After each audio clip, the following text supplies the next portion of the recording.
Sakit hati karena dikecewakan itu wajar, manusia biasa. Tapi hidup harus terus berjalan. Kita nggak bisa berhenti karena kejadian yang menyakitkan dalam kehidupan kita.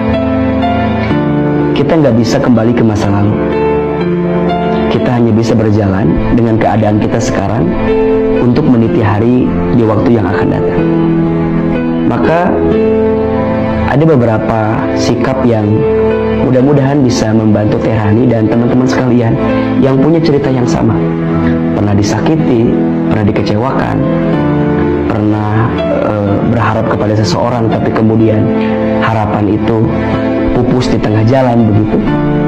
Sikap yang pertama yang harus kita hadirkan adalah terima keadaan itu.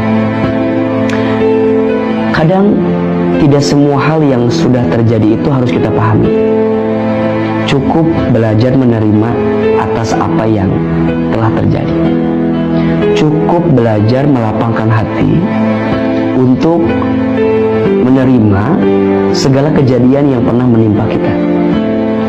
Sikap nerimanya kita atau sikap ridhonya kita terhadap keadaan itu akan membuat kita punya sudut pandang yang lebih positif dari segala apa yang sudah terjadi.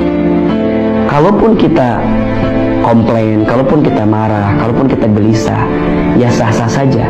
Tapi jangan sampai berlebihan dalam kegelisahan. Gelisah itu boleh, yang tidak boleh apa? Berlebihan dalam kegelisahan. Memang sifat dasar manusia mengeluh, gelisah gitu ya. Innal insana khuliqa halu'a. Sesungguhnya manusia itu diciptakan dengan keluh kesah. Jadi mengeluh, gelisah itu hal yang wajar. Yang tidak boleh adalah apa? Berlebihan dalam kegelisahan.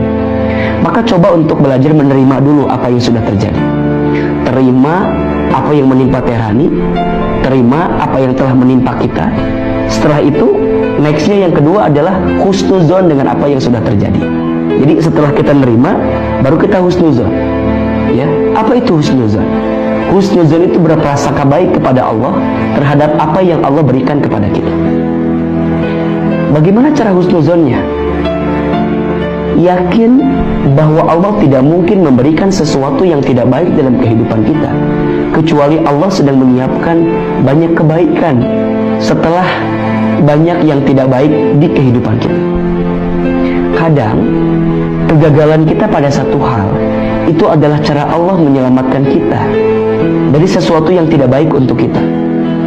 Kadang sesuatu yang tidak baik menimpa kita itu adalah cara Allah yang